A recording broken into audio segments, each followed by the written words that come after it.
We're at 4,700 feet on the Blue Ridge Parkway just south of Asheville, North Carolina at the Cradle of Forestry Overlook. And although the Cradle of Forestry is all about trees and timber, we're going to show you about how to make little trees, bonsai trees. And we have one of the bonsai experts in the United States, and that's Arthur Joura. This is important to know that bonsai plants are just ordinary plants. They're not a special variety, they're not a special species or anything like that. They're normal plants, the same as you use in your gardens, the same as you see growing in the landscape around us. The only thing that makes them what they are is the interaction between the plant and a person. But it's more than just the idea of, oh, you can use native plants and then grow them like the Japanese grow them. It's a change of idea that bonsai doesn't reflect a foreign culture. Bonsai reflects an appreciation of nature. Some people enjoy it so much that maybe they'll take an easel out there with them and they'll set up and they'll do a painting of a scene. This is how you do bonsai. The same way you write a poem, the same way you do a dance, the same way you sing a song. It's an expression of your relationship with nature. Anyone know this shrub? Boxwood, common boxwood, Buxus sempervirens. This one happens to be green mound. There are a lot of cultivated varieties.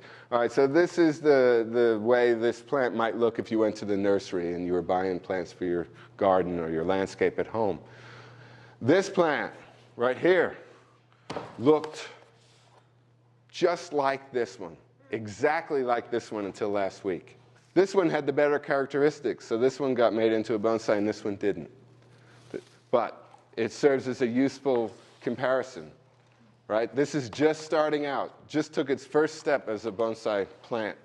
And you probably think, and you're too polite to say, that looks terrible.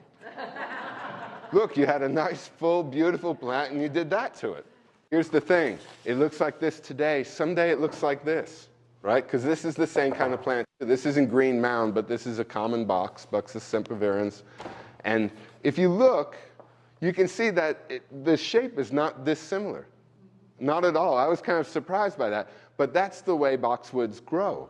And so it just happened after I did this, I looked at this one and thought, oh, well, you can see exactly how this one started. It looked like this one day. Now this is some years later and it's filled out and it makes a very believable representation of a tree. But this isn't a tree, it's a shrub. So you can see how much art goes into it, how much design, how much knowledge of the way trees look. To take something that, one, isn't really a tree, two, isn't really all that old, and create the image of an old tree that you might see out growing in a farmer's field somewhere. I'm preparing the pot. This is the pot that it's going to be planted in. And all bonsai pots, this is a plastic pot. It's a training pot because these go through several years of training and you don't want to use a good container. The containers can be quite expensive. So you don't want to put a good container at risk during this stage of things, so we use these plastic containers. And well, how can you allow them the room to grow in a pot like that when they quickly fill up the space? And this is how. This is how. They get reduced through root pruning. And the reason it's not harmful is the same reason it's not harmful to prune the top of the plant.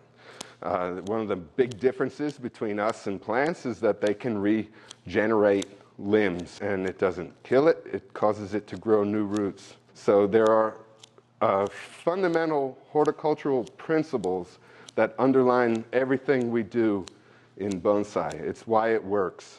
These wires allow me to secure the plant in the pot because the next thing that has to happen now after this root pruning is the plant has to regrow roots. It has to reestablish itself, and when it does that, it'll be secure in the pot on its own. In the meantime, it's a little bit vulnerable because it's top heavy. There is no soil, it's a soilless mix. And it's very, very similar to what you use for your houseplants. In our neck of the woods, that means the main ingredient in our mix is composted pine bark because that's a readily available substance here in the South. And then added to that is some peat moss and some lime to bring the pH up a little bit because the pine bark and the peat moss are very acidic. And then we add gravel. and that it makes the soil drain more efficiently.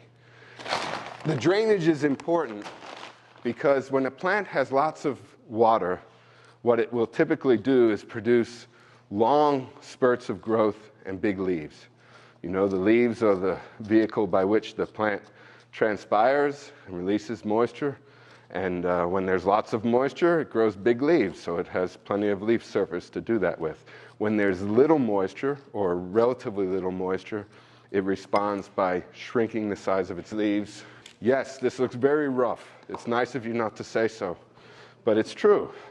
The plant looks like it had a nasty meeting with a weed eater.